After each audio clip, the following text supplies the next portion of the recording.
The champagne glass shattered against the marble floor the exact moment Sarah Nightshade walked through those gilded doors. Not as the broken, weeping reject they'd cast out 3 years ago, but flanked by 4 of the most dangerous alphas the werewolf world had ever seen, each one claiming her as their destined mate. The crash silenced the ballroom. Every head turned, every conversation died. Even the string quartet in the corner stumbled over their notes before trailing off into awkward quiet. Sarah didn't flinch.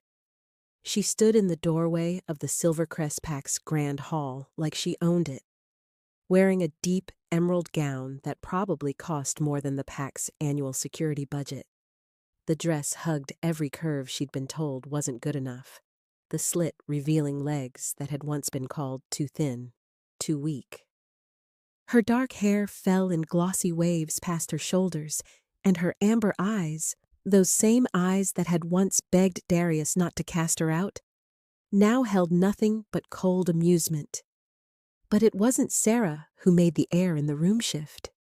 It was them. 4 alphas. 4 impossibly powerful, dangerously beautiful alphas, arranged around her like cardinal points on a compass, like guards, like lovers, like something that should have been impossible. Darius Silvercrest stood frozen at the head table, his hand still raised mid-toast, champagne dripping from his fingers where his glass had slipped. His new mate, his chosen Luna, Vivian, sat beside him in a white gown that suddenly looked cheap in comparison, her perfect face twisting with something ugly. "Sarah?" Darius's voice cracked on her name. She smiled. It wasn't kind. "Hello, Darius. Vivian." She nodded at them both, her voice smooth as silk.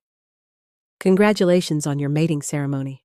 How wonderful that you finally found someone adequate." The word hung in the air like a slap. Whispers erupted around the ballroom. Sarah heard them, of course. Werewolf hearing made secrets nearly impossible. "That's her? The Barren one? Gods, look at her. She doesn't look barren."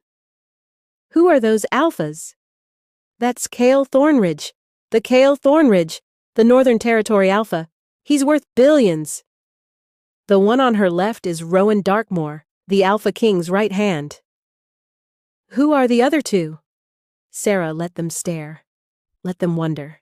3 years ago, she'd run from this place with nothing but the clothes on her back and a shattered bond burning in her chest. They'd laughed at her, called her worthless, defective. A Luna who couldn't give her Alpha an heir was no Luna at all. Darius had stood in this very hall and announced their rejection. He'd looked at her with pity, and said he had no choice. The pack needed pups, a strong bloodline, a fertile mate. She'd begged him. Gods help her, she'd begged. And he'd chosen Vivian. "We weren't expecting you." Darius found his voice, though it came out rough. His dark eyes swept over her, over the alphas surrounding her, and something flashed across his face. Recognition. Fear. His wolf was reacting, she could tell, responding to the power radiating from the 4 males at her side. "No." Sarah tilted her head. "But you sent an invitation to my new pack. It would have been rude not to attend." "Your new pack?" Vivian's voice was sharp, brittle. Her blue eyes darted between the 4 alphas.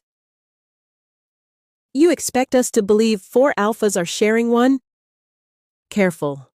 The warning came from Cale, the alpha on Sarah's right. He was tall, broad-shouldered, with silver-streaked dark hair and eyes like winter storms. His hand rested on the small of Sarah's back, possessive, protective. "Choose your next words very carefully, Miss Vivian." Vivian's mouth snapped shut. Even Darius stepped forward, some instinct making him want to shield his new mate from the threat radiating off Cale Thornridge. "We don't want trouble," Darius said, lifting his hands. We're just surprised. Sarah, you disappeared. You thought I'd crawled away to die somewhere? Sarah's smile sharpened. Sorry to disappoint. Rowan, the one on her left, with dark skin and gold eyes that marked him as Alpha King's bloodline, leaned down to murmur in her ear. Just loud enough for werewolf hearing to catch. Say the word, love, and we're gone. You don't owe them a moment of your time. Soon, she promised. The alpha behind her shifted closer. Thorn. He was the mysterious one, the rogue alpha with a bloodline older than most packs could trace. Dark hair, darker eyes, and a presence that made even other alphas uneasy. He didn't speak, but his hand came to rest on Sarah's shoulder. Another claim? Another silent promise. The fourth alpha, Zephyr, stood to her right. The youngest of them, at barely 30, but ruthless in ways that made seasoned warriors nervous. He was the alpha commander of the Western forces, with golden hair and eyes that burned amber when his wolf rose too close to the surface. Those eyes were fixed on Darius now, cataloging threats, calculating angles. We came to offer our congratulations, Sarah said, stepping forward. The alphas moved with her, a unit, a pack of their own, and to witness the mating ceremony of the Silvercrest Alpha and his new Luna. After all, Darius, you were so certain this was the right choice. That Vivian would give you what I couldn't. She stopped in front of the head table, tilting her head to study them both. Darius looked older, tired. His brown hair had more gray than she remembered, and the lines around his eyes had deepened. He'd been handsome once. She'd loved him once. Now, she felt nothing but cold satisfaction. You look well, Sarah. His voice was quiet, almost broken. I am well. She glanced at Vivian, who was gripping the edge of the table hard enough to make the wood creak. Better than well, actually. It's amazing what 3 years away from toxicity can do for a woman. Toxicity? Vivian hissed. You were the problem. You couldn't give him an heir? Sarah's smile turned razor sharp. Yes, that's what the pack doctor said, wasn't it? That I was barren, useless, a broken Luna. The room had gone so quiet she could hear hearts beating. Funny thing about pack doctors, Sarah continued, her voice casual, conversational. They can be bribed, manipulated, convinced to lie on medical reports if the price is right. Vivian went white. Darius's eyes widened. What are you saying? I'm saying your precious pack doctor was paid handsomely to declare me infertile. Sarah's gaze cut to Vivian. Wasn't he, Vivian? How much did it cost to destroy my life, to steal my mate? That's insane, Vivian snarled, but her voice shook. You're making this up. Am I? Sarah's hand moved, a slow, deliberate gesture that drew every eye in the ballroom. She rested her palm over her stomach, a protective touch, an unmistakable touch. The gesture hung in the air like a bomb waiting to explode. Darius's wolf surged forward behind his eyes, making them flash gold. His nostrils flared, scenting, and Sarah watched the exact moment realization crashed over him. The color drained from his face. No, he breathed. Cale's hand tightened on Sarah's waist. Rowan stepped closer to her side. Thorn's fingers flexed on her shoulder. Zephyr's eyes blazed gold as he stared Darius down, daring him to say another word. You're... Darius couldn't finish the sentence. His gaze dropped to her hand, to her stomach, to the 4 alphas surrounding her like a living shield. How? Not Barren, Sarah finished for him. Her voice was soft, almost gentle. It made the words cut deeper. Never was. Turns out when you're not being poisoned by a jealous rival and lied to by a corrupt doctor, your body works just fine. Vivian shot to her feet. This is ridiculous. She's lying. She has to be. Sit down. Rowan's command cracked through the air like a whip, laced with alpha dominance that made half the wolves in the room drop their gazes. Vivian fell back into her chair like her strings had been cut. Darius stared at Sarah, through Sarah. His hands were shaking. All this time, you were never broken? Sarah's smile was bitter. No, I was set up, sabotaged, cast out for a lie. And you. She stepped closer, close enough that Darius flinched. You didn't even question it. You threw me away the second it was convenient. Sarah, I didn't know. You didn't care. Her voice dropped to a whisper. You chose to believe I was worthless rather than investigate, rather than fight for our bond. You wanted her. She gestured at Vivian. So you took the first excuse handed to you. Darius's face crumpled. Around them, the pack watched in horrified silence. Some looked shocked, others guilty. A few she recognized, pack members who'd been kind to her once, had tears in their eyes. If you'd done even the smallest bit of digging, Sarah continued, you would have found the payments, the falsified records, the poison Vivian had slipped into my food for months to make sure I stayed barren long enough for her plan to work. Lies! Vivian shrieked. All lies! But no one was looking at her anymore. They were looking at Sarah's hand, at the slight curve of her stomach beneath the silk gown, at the 4 alphas who stood around her like she was the most precious thing in their world. I'm not here for your apology, Darius, Sarah said. I'm here because I wanted you to see what you threw away. I wanted her. She nodded at Vivian. To know that she won nothing, and I wanted this pack to understand exactly what kind of alpha you are. She turned to leave, her alphas moving with her, and the crowd parted like water. But Darius's broken voice stopped her at the door. Is it mine?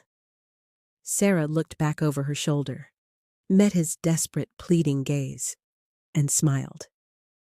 Does it matter? She walked out into the night, 4 alphas at her side, leaving Darius Silvercrest and his stolen mate standing in the ruins of their celebration. Behind her, the whispers began, and Sarah Nightshade didn't look back. Wanting to see what would happen next, subscribe to this channel to get to listen to more of our upcoming exciting stories. Click on the subscribe button now.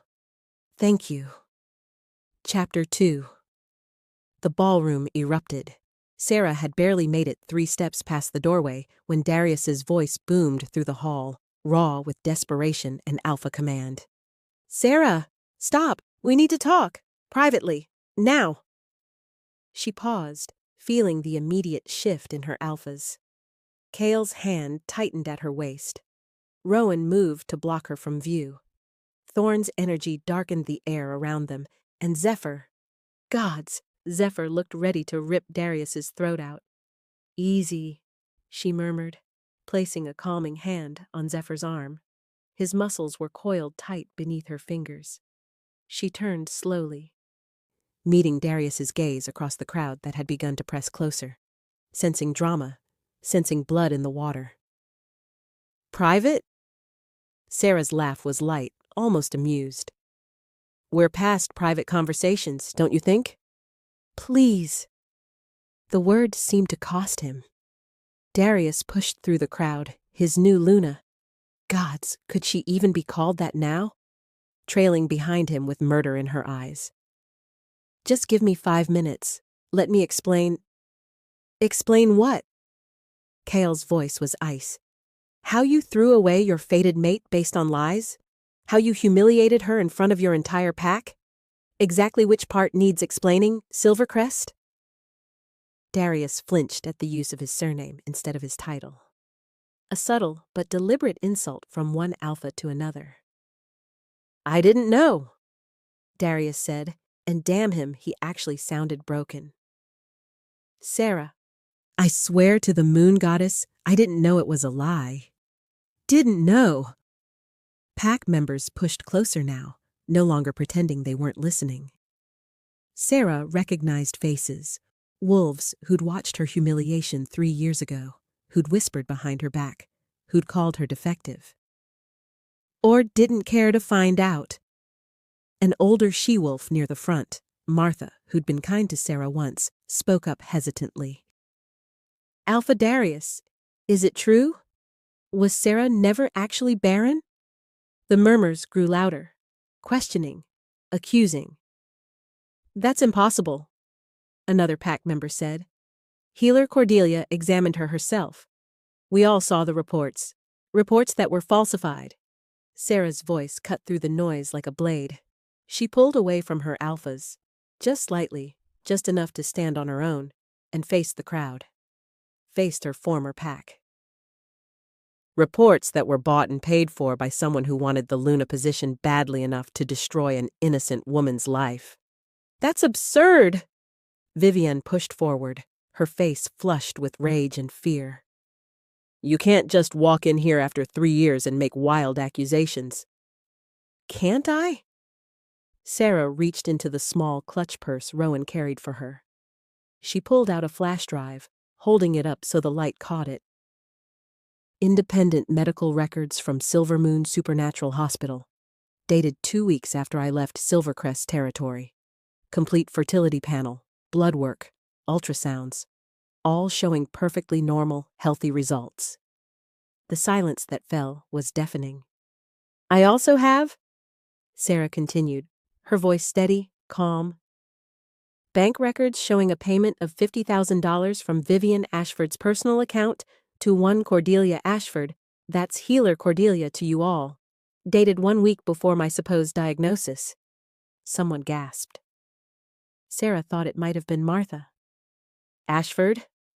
A male voice from the crowd. "The healer is Vivian's aunt?" Oh, this was better than Sarah had imagined. She'd spent 3 years preparing for this moment, gathering evidence, building her case. 3 years of pain and rage channeled into cold, calculated revenge. "That's right," Sarah said. "Vivian's aunt. How convenient that the pack healer who declared me barren just happened to be related to the she-wolf who wanted my mate." "Lies!" Vivian shrieked, but her voice pitched too high, too desperate. "She's making this up because she's jealous." "Show them." The command came from the back of the ballroom, deep and authoritative. The crowd parted as a massive older wolf strode forward, graying hair, battle scars, eyes the same dark brown as Darius's. Former Alpha Marcus Silvercrest, Darius's father. Sarah had wondered if he'd be here. Marcus had retired from his Alpha position 5 years ago, passing leadership to Darius, but he still commanded respect, still held power. He stopped in front of Sarah, studying her with those sharp, calculating eyes. Then his gaze dropped to her hand, still resting protectively over her stomach, and something flickered across his face. Regret, maybe, or shame. "Show us the records," Marcus said quietly. "If you're telling the truth, prove it. If you're lying." His eyes hardened. "Well, we deal with liars harshly in Silvercrest." "Father," Darius started. "Silence." Marcus didn't even look at his son. "You've said enough, done enough." He turned back to Sarah. "Well, girl?" Sarah handed him the flash drive. "There's a laptop at the head table. Pull up the files. Share them with everyone. I have nothing to hide." "Unlike some people," her gaze said as it cut to Vivian. The next 10 minutes were excruciating.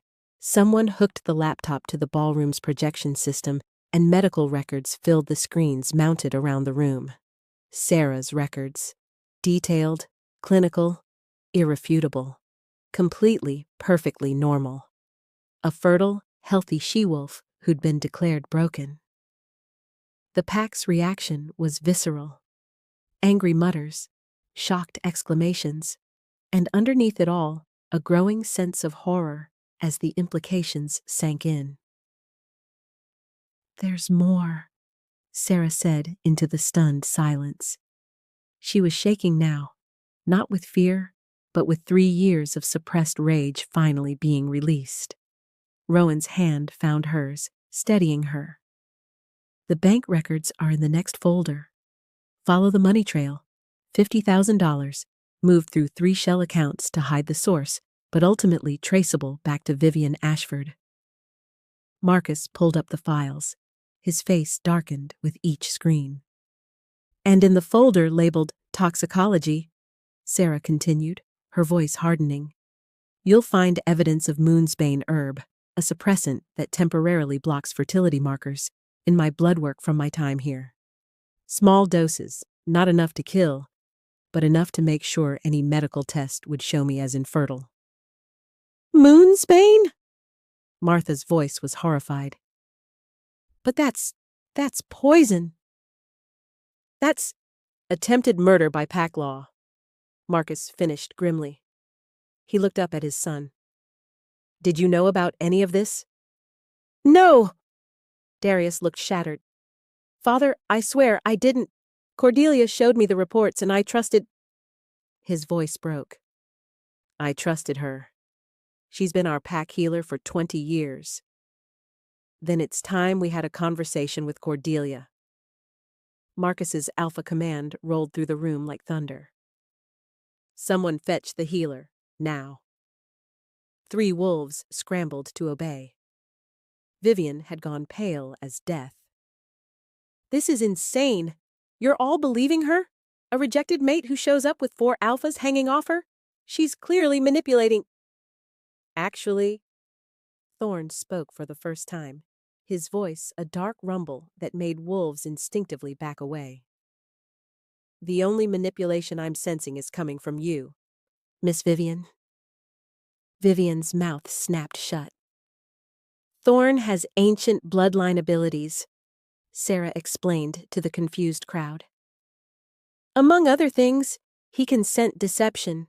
It's a rare gift, nearly extinct, but his line has carried it for millennia. Convenient, Vivian spat, but her hands were trembling. Would you like me to demonstrate? Thorne stepped forward, and even Darius moved instinctively to shield Vivian, though his expression was conflicted, torn. Ask me questions. I'll tell you who's lying.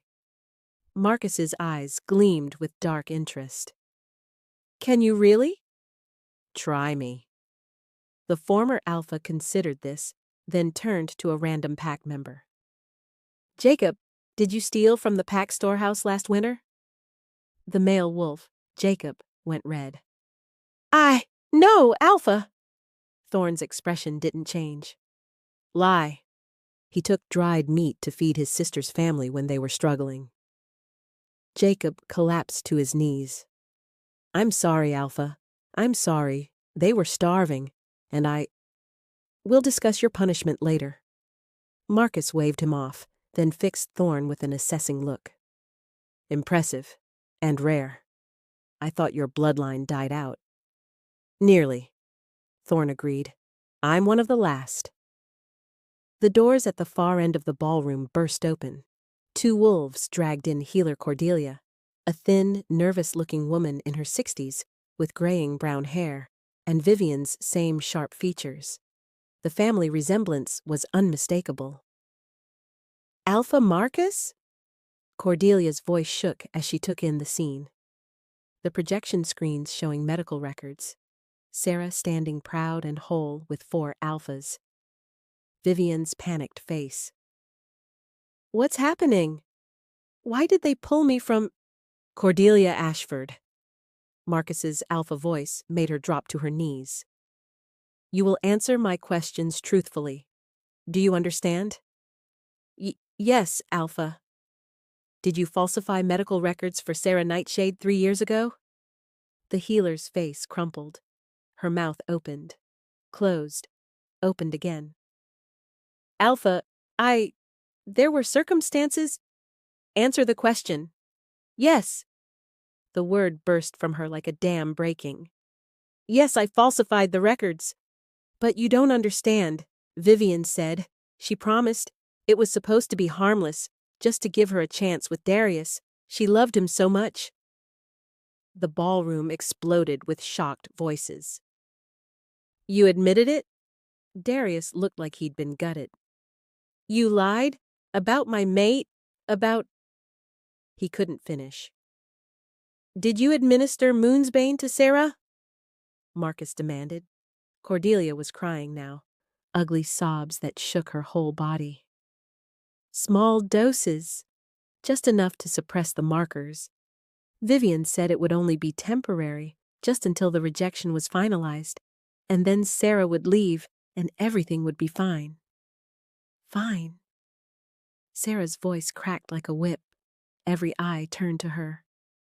You poisoned me. You lied to an entire pack. You helped destroy a fated mate bond. Do you have any idea what that means? A curse, Martha whispered, and the words spread through the crowd like wildfire. A false rejection of a fated mate brings curse upon the pack. The wolves began to panic. Fated mates were sacred, blessed by the moon goddess herself. To reject one falsely, based on lies and manipulation, it was blasphemy. We'll suffer, someone said. The pack will suffer for this. Quiet, Marcus roared, but even he looked shaken. He turned to Sarah, and for the first time there was pleading in his eyes. Is there any way to fix this? To make this right? Sarah almost laughed. Make it right? You want to know how to fix 3 years of exile? 3 years of being called broken and worthless? 3 years of... Her voice caught. Rowan's arm came around her shoulders, grounding her. There's no fixing this, Sarah said quietly. The damage is done. Sarah. Darius stepped toward her, and all 4 of her alphas growled in warning. He stopped, raising his hands. Please, I know I don't deserve it, but please, the mate bond, it's still there. I can feel it. Can you? Sarah's smile was bitter. Try reaching for it, Darius. Go ahead. Try to feel our bond. He did. She watched his face change as he focused inward, reaching for the golden thread that should connect them. And found nothing. What? His eyes flew open in panic. What did you do? The severance ritual, Kyle said, his voice cold with satisfaction. We began it 2 weeks ago. By the next full moon, your bond with Sarah will be completely severed. She'll be free of you forever. The pack reacted with fresh horror. The severance ritual was ancient, dangerous, and nearly impossible to complete. It required multiple alphas to anchor the rejected mate, channeling enough power to safely cut the bond without killing either party. It was also irreversible. No! Darius's voice broke. No, you can't! Sarah, please, don't do this! You don't get to ask me for anything, Sarah said flatly. But the curse, the pack. We'll suffer the consequences of your choices, not mine. I'll make Vivian pay, Darius said desperately. I'll reject her. I'll banish her, whatever you want. Stop. Vivian grabbed Darius's arm, and Sarah was struck by how desperate she looked, how cornered. Stop begging her. She's not worth it. And anyway, it doesn't matter. I'm carrying your heir. Your pup. You can't reject me now. The silence that fell was absolute. Sarah felt Thorn tense beside her, felt the ancient power rising in him, tasting the air, seeking truth. That, Thorn said softly, dangerously, is a lie. Vivian went white. What? You're not pregnant. Thorn stepped forward, his dark eyes locked on her like a predator sighting prey. You're taking hormonal supplements to mimic pregnancy symptoms? I can scent them in your system.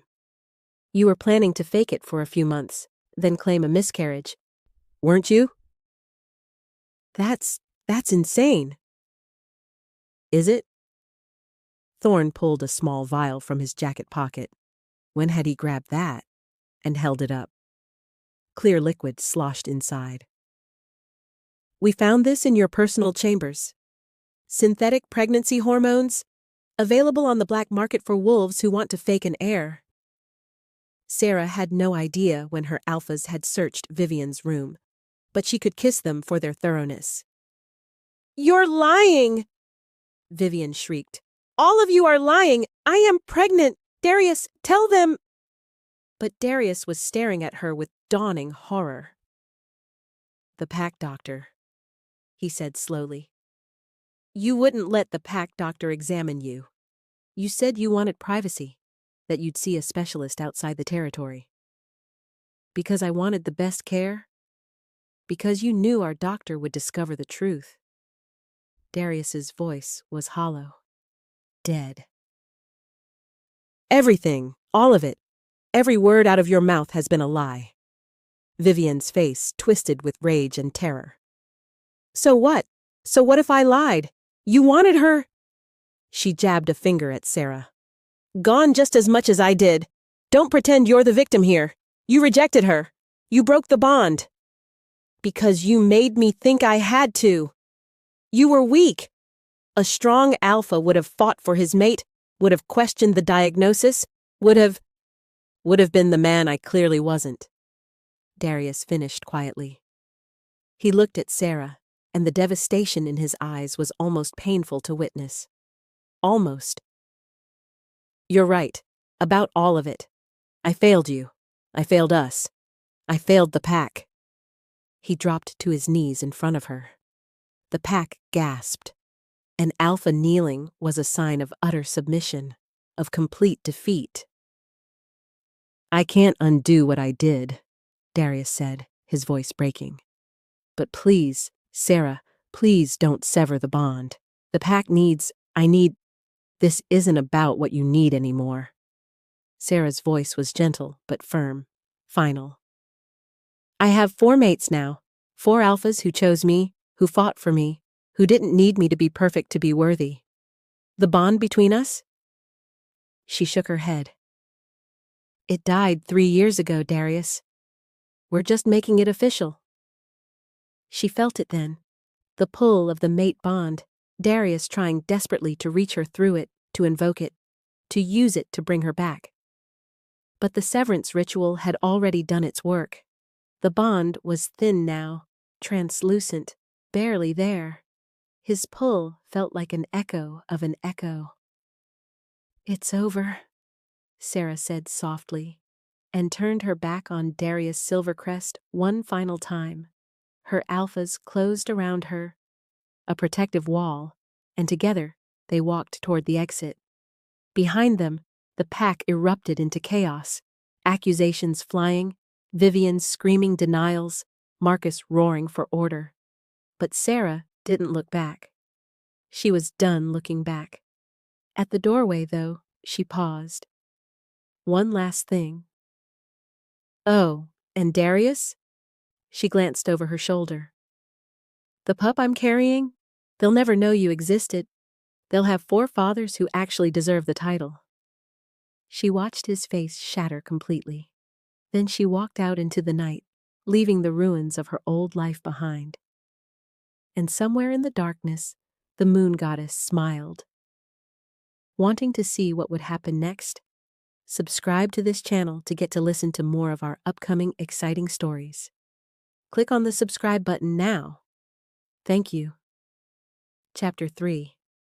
The estate was hidden deep in the Northern Territory mountains, surrounded by ancient pines and protected by wards so powerful, Sarah could feel them humming against her skin. Cale's doing, she knew.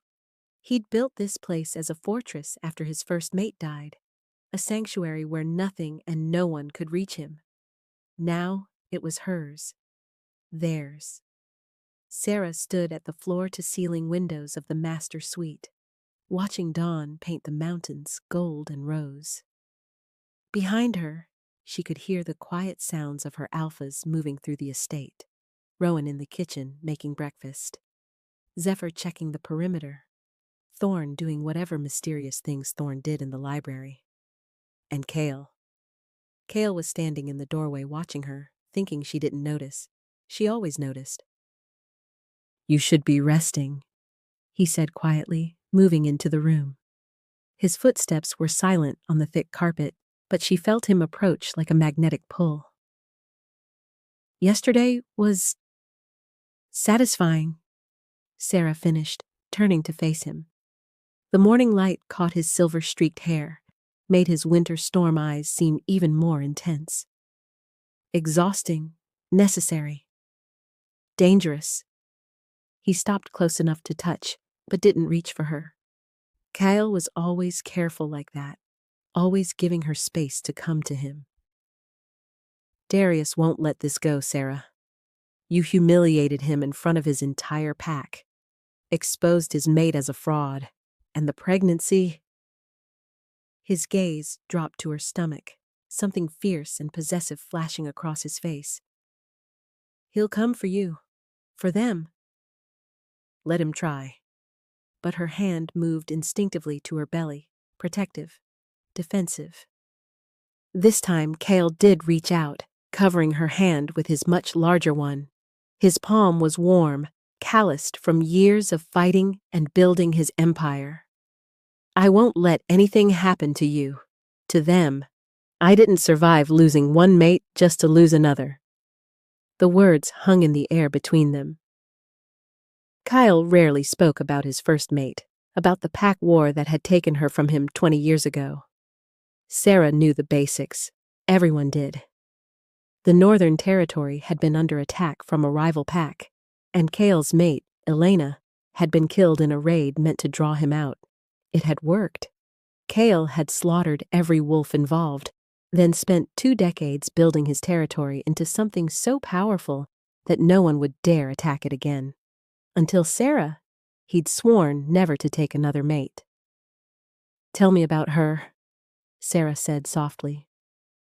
"About Elena." Kale's jaw tightened. "Why?" "Because she made you who you are. Because she's part of your story, and I want to know all of you." Sarah turned her hand beneath his, lacing their fingers together. "You know everything about me. The rejection, the pain, the 3 years I spent barely surviving. I want to know what shaped you." For a long moment, she thought he'd refuse. Then he sighed, pulling her toward the window seat and settling them both into the cushions. Sarah tucked herself against his side, and Kyle's arm came around her automatically, holding her close. "Elena was fierce," he said finally. "A warrior through and through. She fought beside me in every battle, refused to stay safe while I risked my life. We were young when we met. Too young, my father said. I was 23, she was 21. But the bond was undeniable." Sarah listened to his heartbeat, steady and strong beneath her ear. "We had 10 years together. 10 good years. Then the Black Ridge Pack decided they wanted Northern Territory resources. They attacked our borders, burned villages, killed innocents. Elena wanted to fight on the front lines. His voice roughened. "I begged her to stay back, to coordinate from the safety of our compound. We fought about it. Our last conversation was an argument." Sarah squeezed his hand. "They raided the compound at dawn. Somehow they'd gotten past our defenses. Elena was alone. I'd stationed most of our warriors at the border. She fought. Gods, she fought like a demon. But there were too many." Kyle's breath hitched. "I felt the bond break while I was 3 hours away. Felt her die. By the time I made it back," he didn't finish. Didn't need to. "I'm sorry," Sarah whispered. "I killed every Black Ridge wolf involved. Tracked them down one by one over 6 months. Then I killed their alpha for ordering the raid. The pack dissolved after that. No one wanted to follow a dead alpha's legacy." Kale's voice was matter-of-fact, emotionless. But Sarah could feel the old pain beneath it, the grief he'd buried under 20 years of careful control. "I thought I was done," he continued. Thought I'd live out my days alone, building my empire, making sure no one could ever hurt me again. Then 3 years ago, I was traveling through neutral territory and found a she-wolf collapsed on the side of the road. Dying from bond rejection, her wolf too broken to shift, her scent. He broke off, pulling her closer. Your scent called to me like nothing had since Elena. I didn't understand it at first. Didn't want to understand it. Sarah remembered waking up in an unfamiliar bed, feeling the pull of a new bond forming, even as the old one burned and shattered inside her. She'd screamed when she first saw Kale, thinking he was a dream or a hallucination. I thought second-chance mates were rare, she murmured. They are. But you're not just a second-chance mate, are you? Kale tilted her chin up, his eyes searching hers. You're a rare fate, blessed by the moon goddess to have multiple true mates. It's why the bond with me formed so quickly. Why Rowan, Thorn, and Zephyr all felt the pull within months of each other. Once every 1,000 years, Sarah said. That's what Thorn told me. The last recorded rare fate was during the Great Pack Wars, and she changed the course of history. United 4 packs through her mates, ended a century of bloodshed. Kale's expression was serious. You have that same potential, Sarah. That same power. I don't want to change history. I just want peace? Rowan's voice came from the doorway. He leaned against the frame, arms crossed, his gold eyes warm as they landed on Sarah. Safety for our pups? A chance to live without looking over your shoulder? Yes, Sarah admitted. Rowan pushed off the doorframe and crossed to them, settling on Sarah's other side so she was bracketed between 2 alphas. His dark skin gleamed in the morning light, and the golden Alpha King's mark on his forearm seemed to shimmer. Peace is earned, love, Rowan said gently. Usually through blood. Cheerful, Sarah muttered. Realistic. But he smiled, pressing a kiss to her temple. Kale's telling origin stories? Does that mean I get to share mine? Only if you want to traumatize our mate before breakfast, Kale said dryly. My story isn't that bad. You were almost executed for treason. Details. Rowan's grin was unrepentant. He turned to Sarah, his expression softening.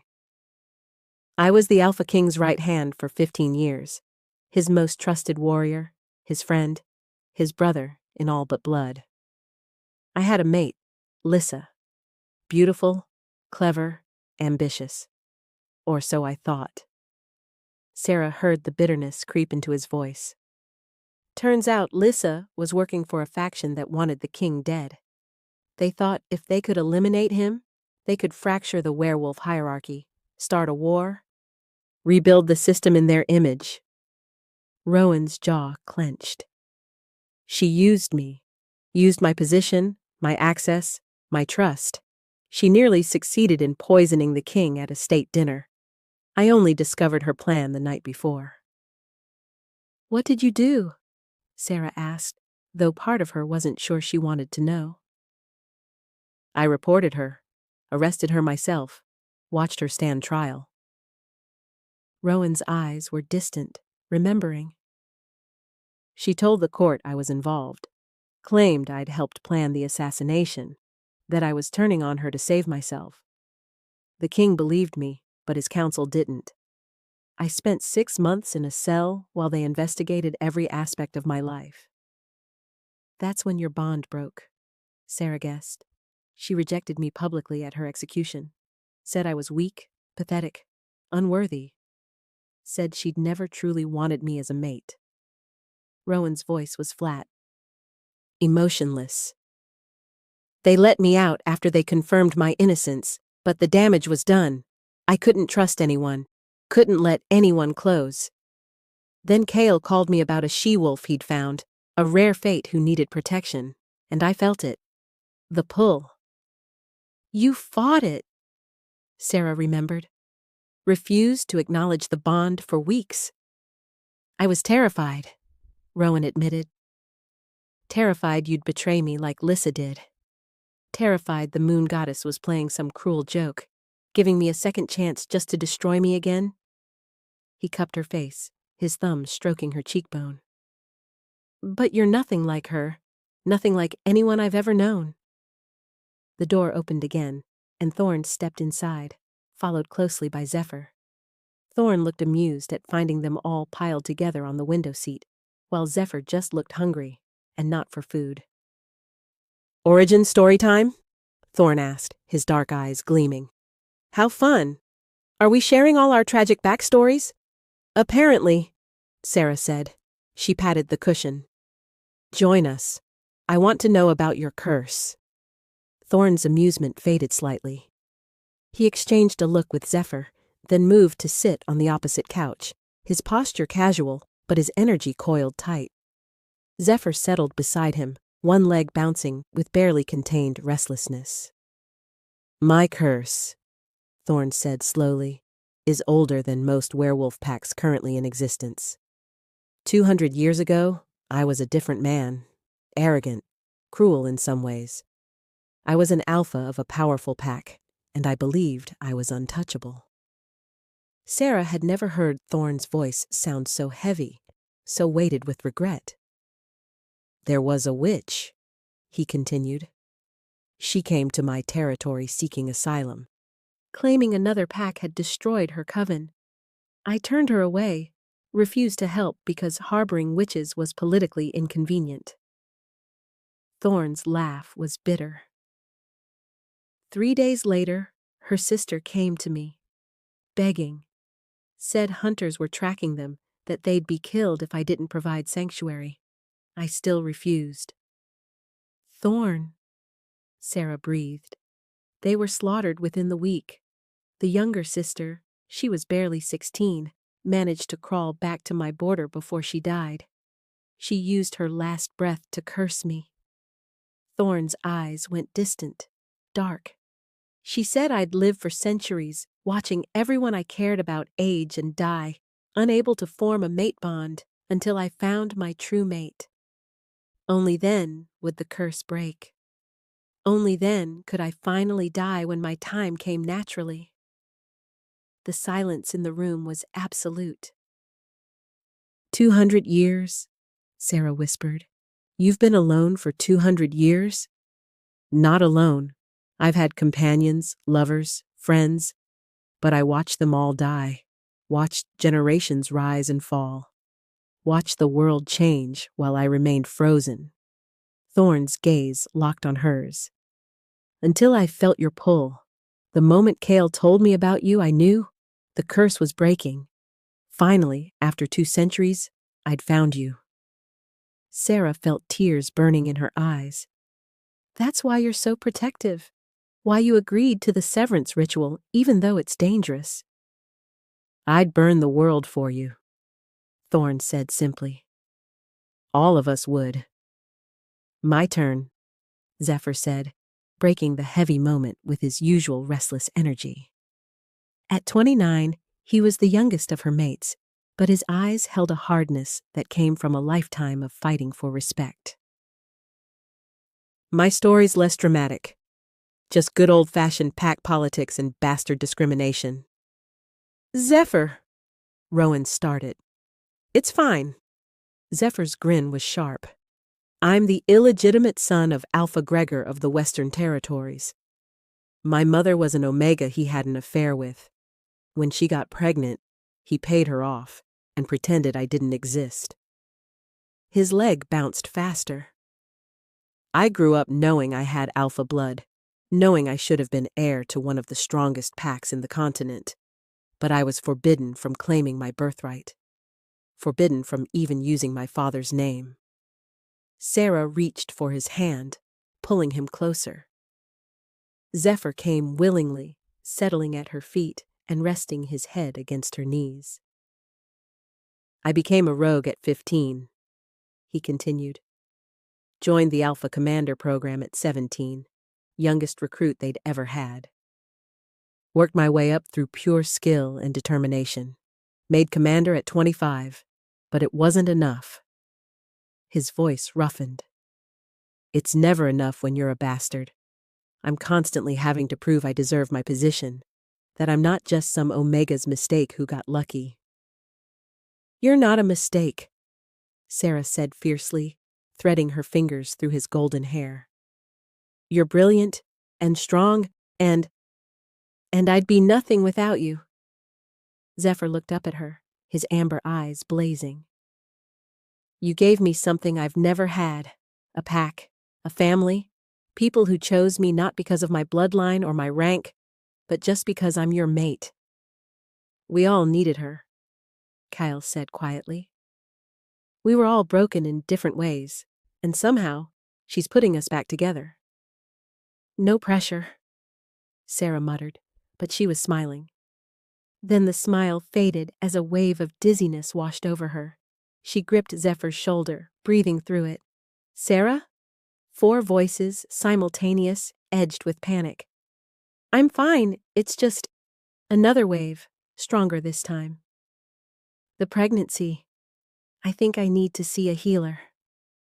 They moved as one, all 4 alphas surrounding her, supporting her. Kale was already pulling out his phone, barking orders at someone. Rowan was checking her pulse. Thorn had his hand on her stomach, his ancient power flowing out, seeking, searching. And then he went very, very still. What? Sarah demanded. What is it? Twins, Thorn said slowly. His eyes widened. Sarah, you're carrying twins, and the power signature. He looked up at the other alphas, his expression awed. They each carry essence from multiple fathers. This is a moon-blessed Heirs conception. The room went silent. Explain, Cal said, his voice deadly calm. Moon-blessed heirs are born from rare fate mothers, Thorn said. The children don't just inherit from one father. They inherit from all the mates. These pups will carry the power of 4 alphas. They'll be the strongest wolves born in 1,000 years. Oh, fuck, Zephyr breathed. Indeed. Rowan's expression had gone hard, calculating. The moment word of this gets out, every pack in the world will either want them as allies or see them as a threat to be eliminated. Then we don't let word get out, Kale said flatly. Too late. Thorn was staring at his phone, his face darkening. It's already on the werewolf news networks. Someone leaked the information from your pack visit last night. Sarah felt cold. How is that possible? We were careful. Someone talked, or someone was listening. Rowan was pulling up news feeds, his jaw clenching as he read. The headlines are already calling them the Moon-Blessed Twins. There's speculation about their power, their potential, and... He looked up, his eyes grim. There's already a bounty. $50 million for anyone who brings the twins to the Shadow Syndicate. The Shadow Syndicate? Sarah's voice cracked. The mercenary organization? Why would they? Because powerful children can be molded, trained, turned into weapons, Thorn said quietly, or eliminated before they become a threat. Either way, we've just painted targets on your stomach, love. The estate's alarm system began to shriek. Zephyr was on his feet instantly, his body shifting, ready for a fight. We have incoming. Multiple hostiles breaching the wards. Already? Kyle snarled. It's been less than 12 hours. Someone was watching, Rowan said grimly. Someone close enough to know we'd be here. Someone who knew about the estate. His gold eyes narrowed. Someone we trusted. The 4 alphas looked at each other, and Sarah saw it. The first crack in their unity. Suspicion. Doubt. One of us has a traitor in their organization, Kyle said slowly. Or one of us is the traitor, Zephyr countered, his voice hard. Don't be ridiculous, Rowan started. Am I? Who else knew we'd be here? Who else had access to information about Sarah's pregnancy? About the twins? Zephyr's amber eyes were blazing. It has to be one of our inner circles. We'll figure it out later, Thorn snapped. Right now, we have assassins at our door and a pregnant mate to protect. The alarms shrieked louder. Glass shattered somewhere below them. Sarah heard shouting, fighting, the distinctive sound of wolves tearing into each other. And she realized with cold certainty that her peaceful morning, her moment of connection with her mates, was over. The war for her children had begun. If you're still listening to this story up to this point, why don't you subscribe to this channel to continue getting impactful daily stories like this? We would be most grateful if you can do that to help boost this video to reach everyone. Thank you. Chapter 4. The attack lasted 17 minutes. Sarah counted every second from the safety of the reinforced panic room Kale had installed beneath the estate. Surrounded by her 4 alphas who were vibrating with the need to fight, to protect, to destroy anything that threatened her. When silence finally fell, it was Zephyr who ventured out first, returning 5 minutes later with blood on his hands and murder in his eyes. 12 mercenaries, all dead. His voice was clipped, professional, but Sarah could see the rage simmering beneath. They weren't after Sarah. They were after me. What? Rowan's head snapped up. They kept shouting my name during the fight, called me the bastard commander. This wasn't about the twins. Zephyr's hands clenched into fists. This was personal. Before anyone could respond, Kale's phone rang. He glanced at the screen and his expression darkened. It's the Werewolf High Council. The words sent ice through Sarah's veins. Don't answer it, she said immediately. I have to. Kale's jaw was tight. If the council is calling, ignoring them will only make things worse. He answered, putting it on speaker. Kale Thornridge. Alpha Thornridge. The voice that came through was smooth, cultured, and absolutely reptilian. Councilman Aldrich Grayson, one of the oldest and most powerful wolves on the council. We need to discuss Sarah Nightshade and her situation. There's nothing to discuss, Kale said flatly. Sarah is under my protection? Under the protection of 4 alphas, yes. We're aware. Aldrich's tone was condescending. We're also aware of the moon-blessed heirs she carries.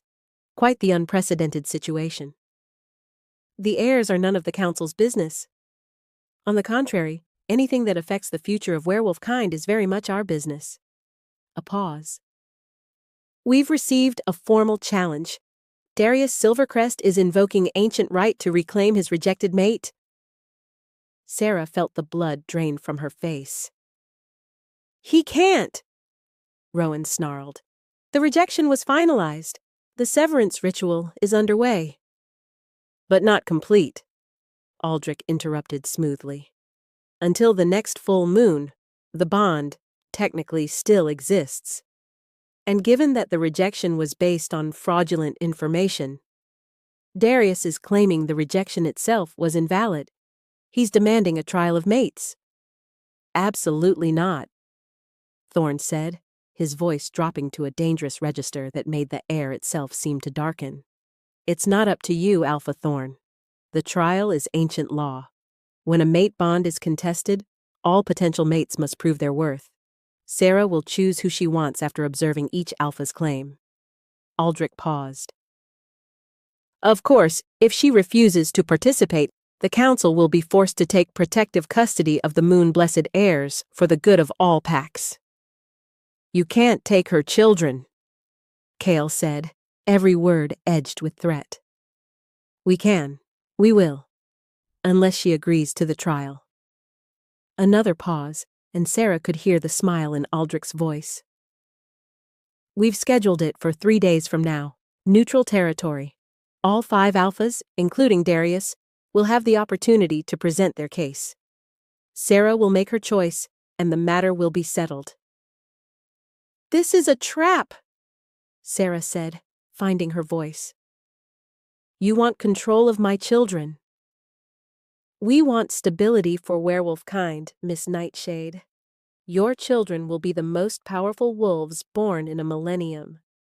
Do you really think the packs will simply let 4 alphas raise them without oversight? Without ensuring they're not turned into weapons? Aldrich's voice hardened. The trial happens in 3 days. Be there or face the consequences. The line went dead. For a long moment, no one spoke. Then Zephyr put his fist through the wall. Easy, Rowan said, though his own wolf was clearly close to the surface, his eyes flickering gold. Easy? Zephyr whirled on him. The council just threatened to steal our mate's children, and you want me to be easy? He wants you to think, Kale snapped, because right now we need strategy, not rage. We run, Thorn said quietly. We take Sarah and disappear. Go rogue if we have to. They can't take the children if they can't find us. They'll hunt us, Rowan countered. You know they will. The entire werewolf world will be looking for us. And Sarah will be giving birth soon. She needs medical care, safety, stability, not a life on the run. So we just hand her over to the council's corrupt trial? Zephyr demanded. We play along, Kale said slowly, his strategic mind clearly working. We participate in the trial, make them think we're cooperating. And then what? Hope Sarah chooses us and they actually honor the result? Thorn shook his head. The council wants those children, Kyle. They'll manipulate the trial to get them. Sarah listened to them argue, feeling helpless and furious. These were 4 of the most powerful alphas in existence, and they were being backed into a corner by bureaucratic corruption and ancient laws. Her hand moved to her stomach, feeling the flutter of life inside her. Her children. Children who were already being treated as commodities, as weapons, as anything but the babies they were. I'll do the trial, she said. 4 pairs of eyes locked on her. Sarah, Kale started. I'll do it, but on my terms. She straightened her spine, channeling every ounce of Luna authority she possessed. We'll participate, we'll play their game, but we'll be ready for whatever trap they're setting. And if they try to take my children... Her voice hardened. I'll burn the council to the ground. Rowan's lips curved into a fierce smile. That's my girl. The news broke an hour later. Darius Silvercrest had called a press conference, and every werewolf news network was covering it live. Sarah watched from Kale's office, her alphas gathered around her, as her ex-mate stood before cameras looking haggard and desperate. I made a terrible mistake, Darius said, his voice breaking.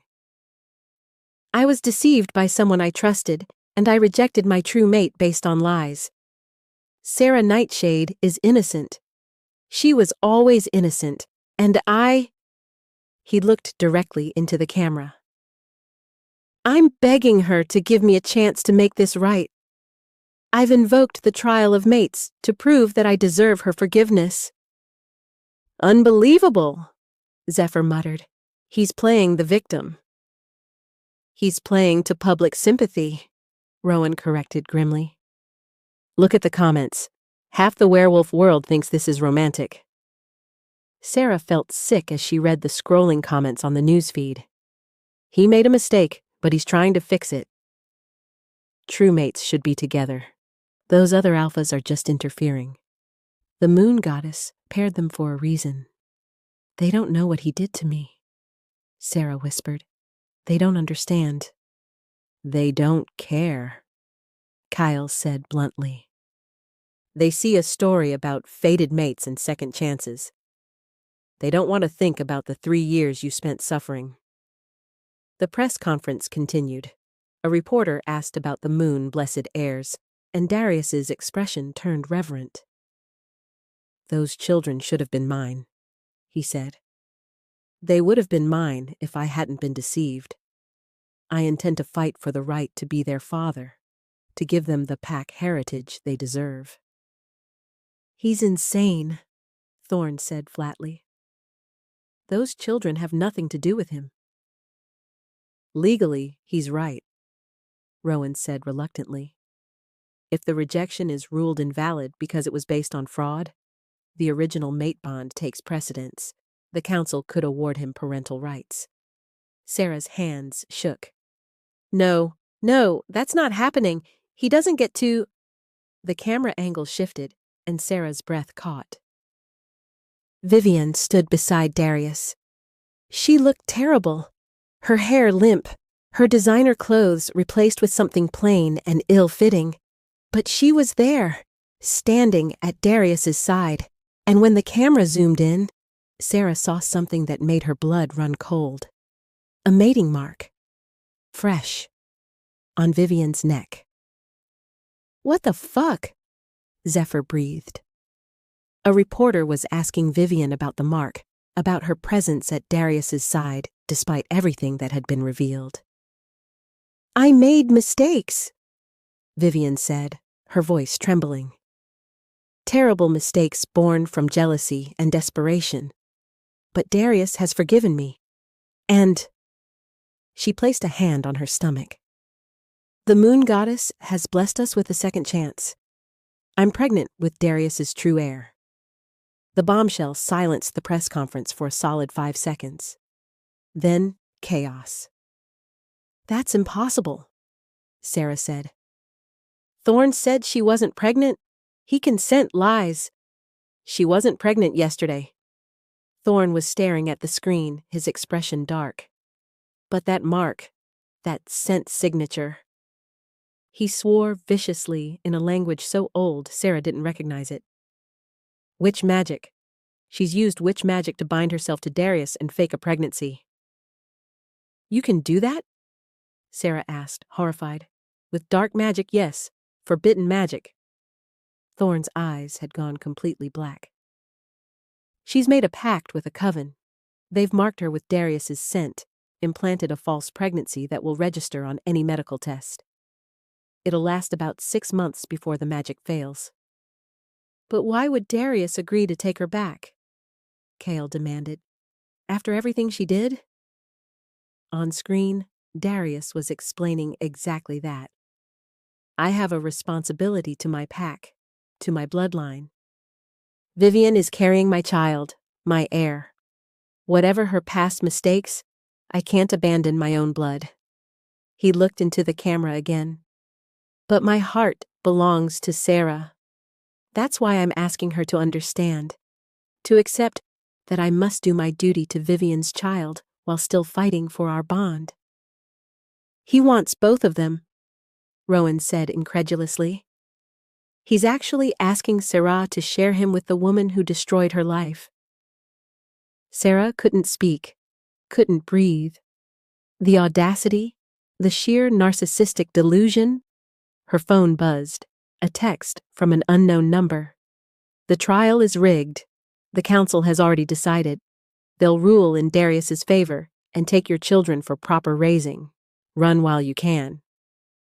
A friend. She showed it to the alphas. "Could be a trap," Zephyr said immediately. "Or it could be someone on the inside trying to warn us," Rowan countered. Before they could debate further, Zephyr's phone rang. His face went pale as he answered. "What? When?" He listened, and with each second his expression grew darker. "I'm on my way." He hung up and looked at the others. "That was my contact in the Western Forces. My beta Marcus has been arrested. He was caught passing information to..." Zephyr's voice broke. "To my half-brother, to Alpha Caden." The room went silent. "Your brother hired the assassins?" Cale asked carefully. "Not for the heirs, for me." Zephyr laughed bitterly. "Marcus confessed everything. Caden's been trying to eliminate me for years. He sees me as a threat to his position, the bastard son who could challenge his claim to the Western Territory. When he found out about Sarah, about the mate bond, he saw his opportunity. Kill Sarah, and the bond breaking would destroy me. That's why the assassins were calling for you, Thorn realized. Yeah. Zephyr's hands were shaking. I brought the traitor into our circle. I trusted Marcus with everything, with Sarah's location, with information about the pregnancy. This is my fault. No, Sarah said firmly. She crossed to him, taking his face in her hands.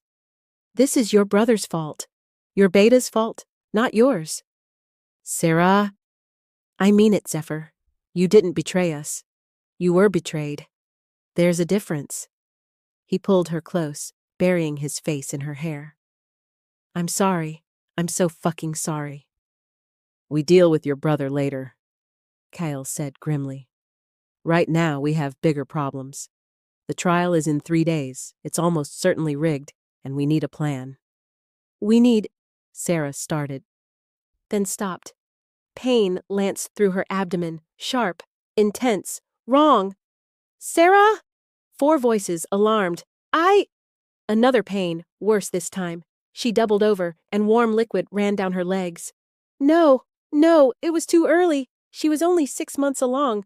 The twins weren't ready. Hospital, Rowan barked. Now! They moved as a unit, Kale scooping her up, Zephyr calling ahead to the supernatural hospital, Rowan and Thorn flanking them as they rushed to the cars. But in the chaos, Sarah saw Thorn's face, saw the terror there. What? She gasped through the pain. What is it? Thorn's voice was barely a whisper. The curse. I didn't tell you all of it. What are you talking about? Every mate I've touched in 200 years, 3 of them before I learned to stay away, they all died in childbirth. His ancient eyes were swimming with tears.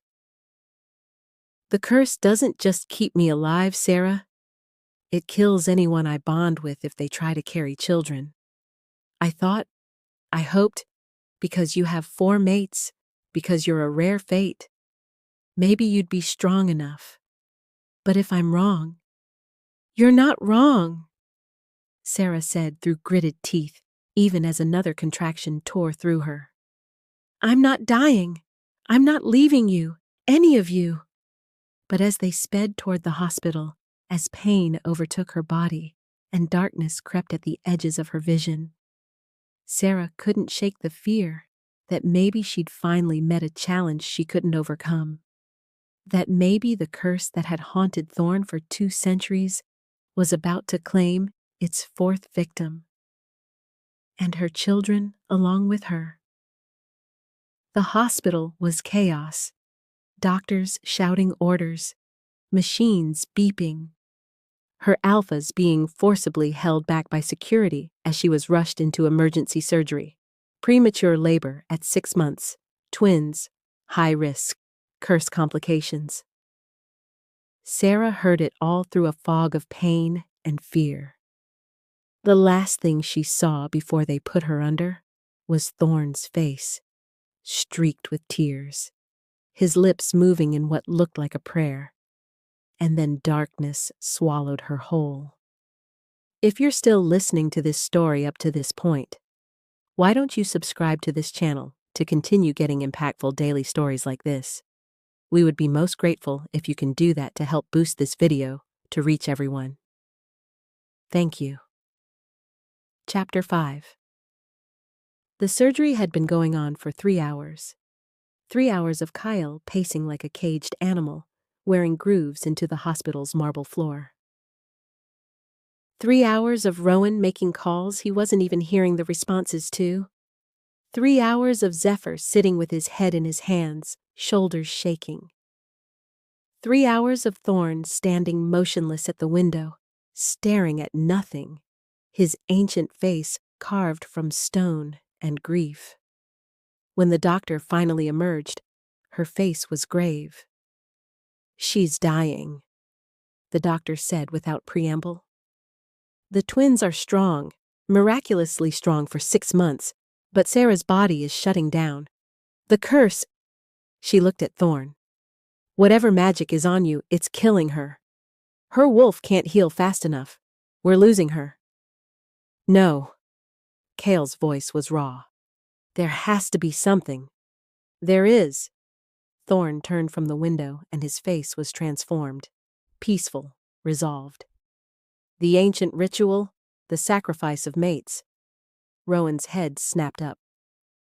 Thorn, that ritual hasn't been performed in centuries. It requires everything, Thorn finished. I know. Each mate must sacrifice what they value most, but it will break any curse, heal any wound, even cheat death itself. If we all commit, if we all give willingly, the moon goddess might answer. Might? Zephyr's voice cracked. Will, Thorn corrected, his ancient eyes blazing with certainty. I've lived 200 years. I've studied every scrap of werewolf lore in existence. The goddess answers true sacrifice. Always. Kyle straightened. What do I need to do? Sacrifice what you value most, your greatest treasure. Thorn looked at each of them. For you, Kyle, that's your northern territory, your empire. Everything you've built. Done. Kyle didn't hesitate. I'll sign it over to my second. I'll walk away from all of it if it saves her. Rowan. Thorn turned to the Alpha King's right hand. Your honor, your position, your reputation, everything you've rebuilt after Lysa's betrayal. Rowan's jaw clenched. The king will see it as abandonment, betrayal. I'll lose everything I've worked for. Yes. Then I lose it. Rowan's gold eyes burned. Sarah is worth more than my pride. Zephyr. Thorn's voice softened. Yours is the hardest. You must claim your birthright, confront your half-brother, take what should have been yours, and then give it up. Disband the corrupt pack. Walk away from the power you've always deserved. Zephyr laughed, wild and broken. You want me to finally become the alpha I should have been, and then throw it away? The sacrifice must cost you, Thorn said gently. It must hurt. Fine. Zephyr stood, his body vibrating with deadly intent. I'll kill Caden. I'll claim the Western Territory. And then I'll burn it all down for her. And you? Kale demanded, looking at Thorn. What's your sacrifice? Thorn smiled, sad and ancient, and finally at peace.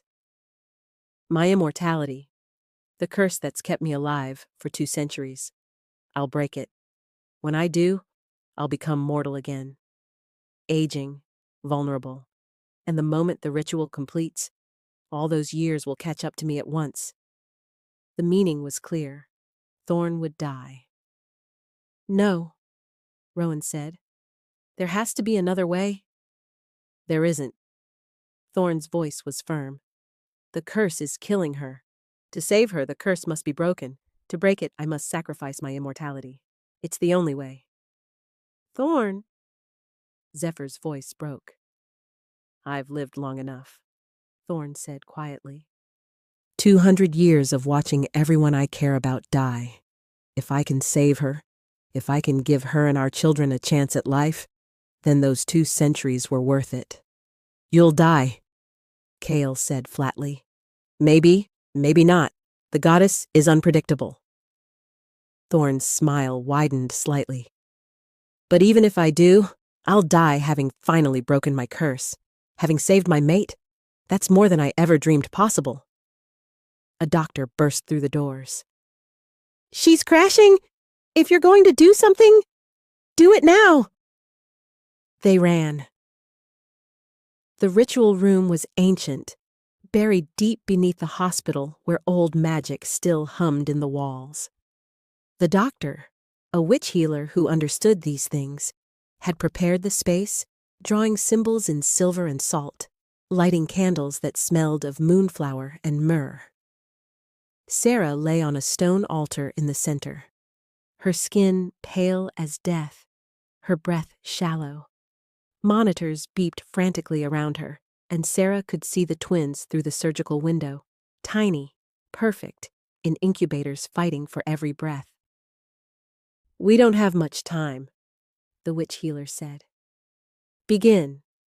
The 4 alphas formed a circle around Sarah, each taking a cardinal point.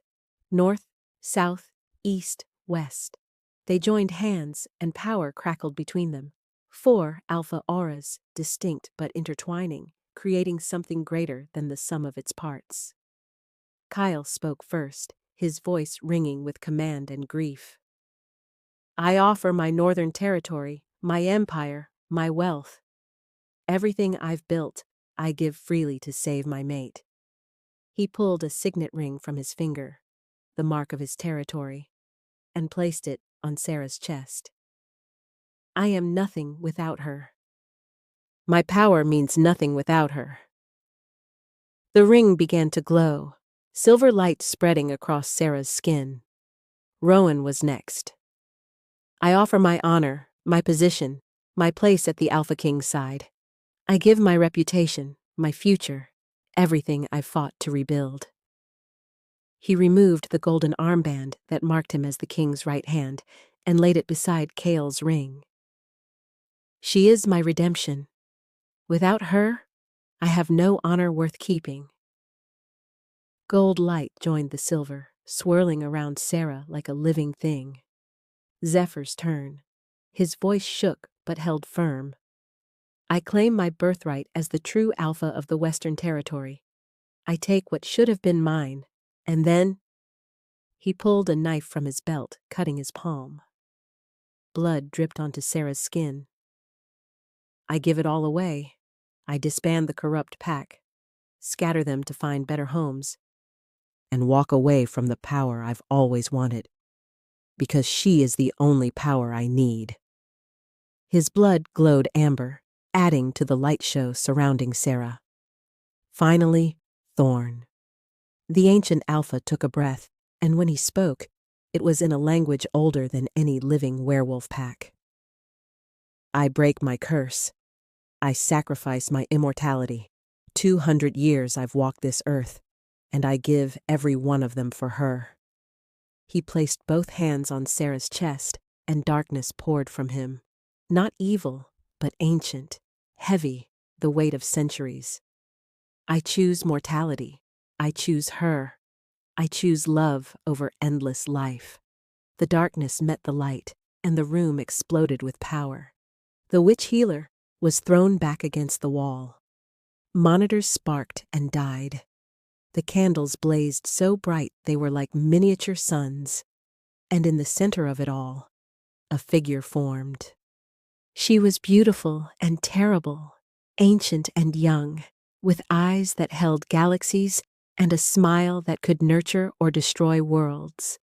Her hair floated around her like liquid silver, and her presence made every wolf in the room drop to their knees instinctively. The moon goddess had answered. "Rise," she said, her voice echoing from everywhere and nowhere. "You called, and I came. You sacrificed, and I heard."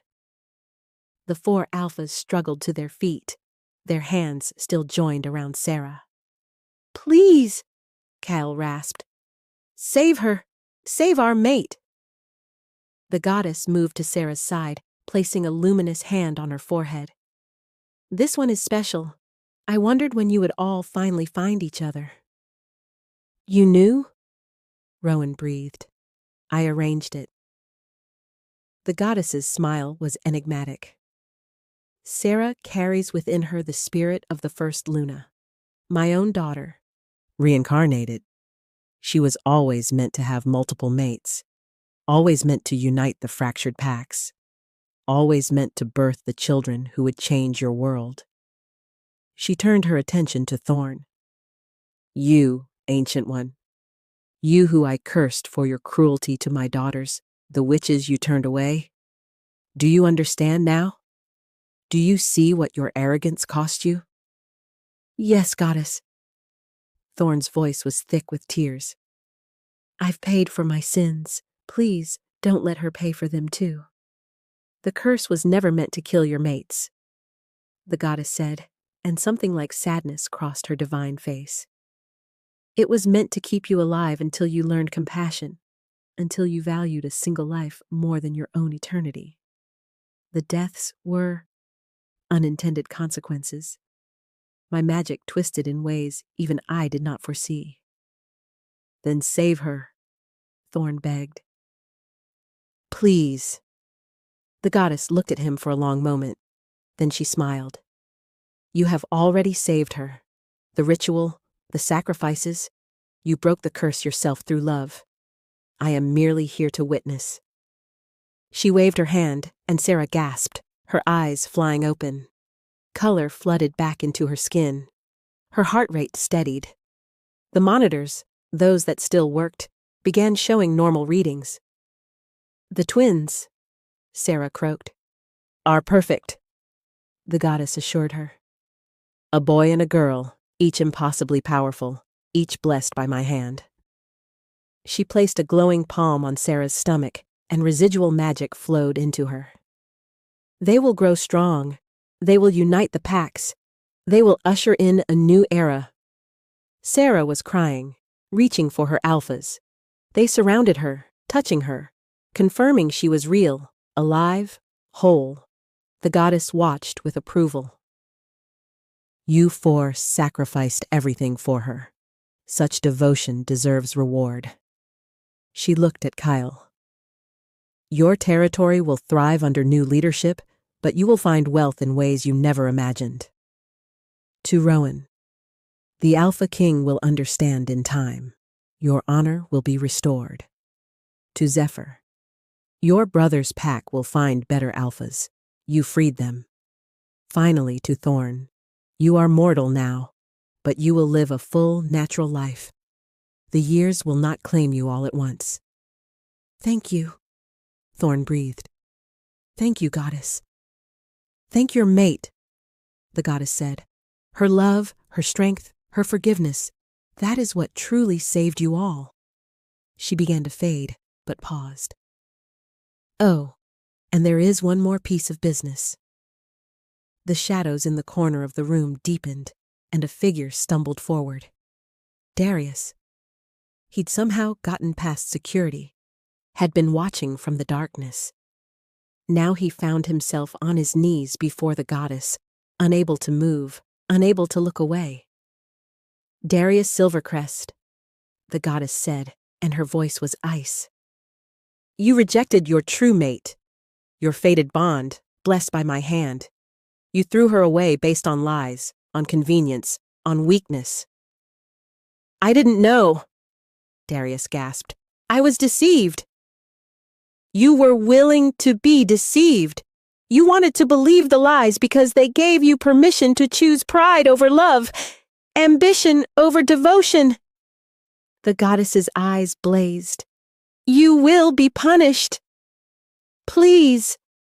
You will feel every moment of happiness Sarah experiences with her true mates as physical pain, the goddess declared. Every laugh, every kiss, every moment of joy, you will feel it like knives in your heart. You will live with the agony of your choice, of what you threw away, for the rest of your natural life. No! Darius screamed. Please, I'm sorry. I'll do anything. You had your chance. The goddess made a gesture, and Darius collapsed, clutching his chest, already feeling the first waves of Sarah's relief and joy at being alive. Live with your regret. She turned to the shadows where Vivian had been watching. The she-wolf tried to run, but the goddess's power held her frozen. Vivian Ashford, you poisoned an innocent. You destroyed a mate bond through deception and dark magic. You made a pact with witches, using forbidden spells to fake pregnancy and bind yourself to another's mate. I love him, Vivian whispered. You love power. The goddess's voice was merciless. You will have neither. Your wolf is stripped from you. You will live as a human, feeling the absence of your wolf every day, knowing what you lost, what you will never have again. Vivian screamed as golden light tore through her, ripping away her wolf. She collapsed to the ground, sobbing, no longer glowing with supernatural energy, no longer connected to the packs, no longer whole. You are banished from all werewolf territories, the goddess finished. Live among humans, and pray I never notice you again. With that, she vanished, taking the overwhelming divine presence with her. For a moment, silence reigned. Then Sarah started laughing. It was weak, breathless, but genuine. Did the moon goddess just personally curse my ex-mate? She did, Kyle said, grinning despite the tears on his face. That's the most romantic thing I've ever heard, Sarah declared. They laughed together, crying and holding each other. While in the corner, Darius curled into a ball of agony, feeling the love radiating from Sarah and her mates like acid in his veins. 3 weeks later, the Alpha King himself came to investigate the council's corruption. With Rowan's testimony and Kyle's financial records, they exposed 12 council members who'd been planning to steal the moon-blessed heirs and raise them as weapons. All 12 were executed. New council members were appointed. The first decree they passed, recognition of multi-alpha packs as legitimate. Sarah stood in the center of her new pack territory, a beautiful stretch of land where northern, western, and eastern territories converged, with her 4 mates beside her and her twins in her arms. Kieran and Luna, her son and daughter. 6 pounds each now, healthy and thriving. Kieran had Kyle's storm-gray eyes, Rowan's golden skin, Thorn's dark hair, and Zephyr's fierce expression. Luna had Sarah's amber eyes, but features that shifted depending on the light. Now looking like one father, now another, as if she carried all of them in her bones. The first multi-alpha pack in history, the new council leader declared. May your union bring peace to all territories. Packs from across the continent had come to witness, to see the moon, blessed heirs, to meet the alphas who'd sacrificed everything for love. Sarah felt Darius's presence before she saw him. The curse let him come this close, but no closer.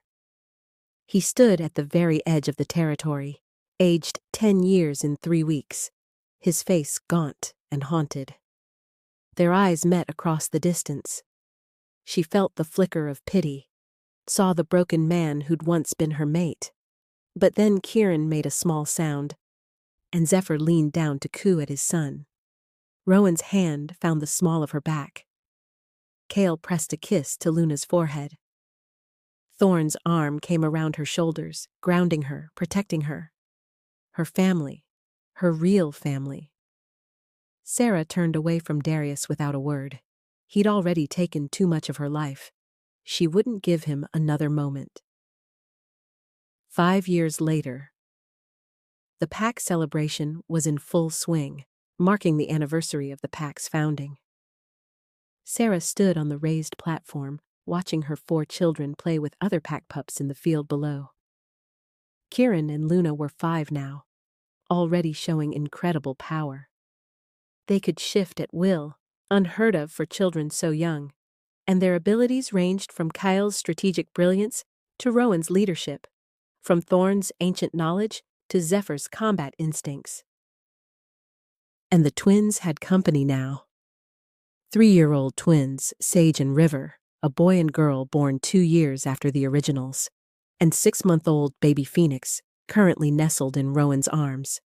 5 children, 4 fathers, 1 very exhausted but deliriously happy mother. "You're thinking too loud," Kale said, sliding an arm around her waist. "I'm thinking about how impossible this all would have seemed 6 years ago." Sarah leaned into him. "When I was being rejected, when I thought my life was over? Instead, it was just beginning. Thorne said from her other side. He looked good.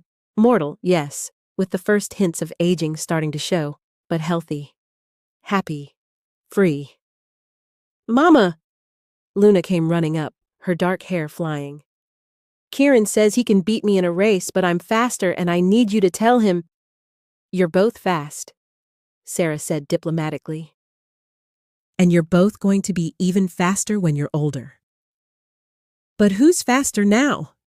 Kieran demanded, appearing beside his sister. Your father, Zephyr said, grinning as he scooped both twins up, one under each arm. They shrieked with laughter as he pretended to run off with them. Sarah watched her family with a full heart. Her alphas, her children, her pack. Everything she'd never dared to dream of. Movement at the edge of the celebration caught her eye. Darius stood in the shadows, as he did at every pack gathering. The curse wouldn't let him stay away. He was drawn to witness Sarah's happiness, forced to feel it tear him apart. He looked ancient now, broken, a shell of the proud alpha he'd once been. The pain of her joy had hollowed him out, left him a ghost haunting the edges of her new life. Their eyes met, held. Once, she would have felt triumph, satisfaction at his suffering. Now, she just felt nothing. Pity maybe, but mostly nothing. He wasn't worth her energy, wasn't worth her thoughts. She had everything she'd ever wanted. Living well, living fully, living surrounded by love. That was the best revenge she could ever have. Sarah turned away from Darius Silvercrest for the final time. Come on, she said to her mates, linking her arms through Kales and Thorns, while Rowan juggled baby Phoenix and Zephyr wrangled the older twins. Let's go celebrate our family. Behind her, Darius collapsed to his knees, feeling the wave of her joy like a physical blow. But Sarah didn't see it, didn't care. She was too busy living her best life with the people who'd chosen her, who'd fought for her, who'd proven that she was worth everything. Her 4 alphas, her 5 children, her pack, her happily ever after. The end. In the distance, the moon goddess smiled down at the pack she'd carefully orchestrated, at the love she'd blessed, at the children who would one day unite all werewolf kind under a banner of peace. And she was satisfied. Justice had been served. True love had triumphed. And somewhere in the shadows, a broken ex-mate learned what it truly meant to lose everything. Not through death or exile, but through the simple, devastating realization that he'd thrown away the most precious gift the universe could offer. His fated mate, his true love, his everything. And now, all he could do was watch her thrive without him. Forever. Thank you for watching this video. Subscribe, like, and share this video to continue listening to this type of story daily, and also to appreciate this community too. I would like to hear your wonderful opinion about this story. Please comment below.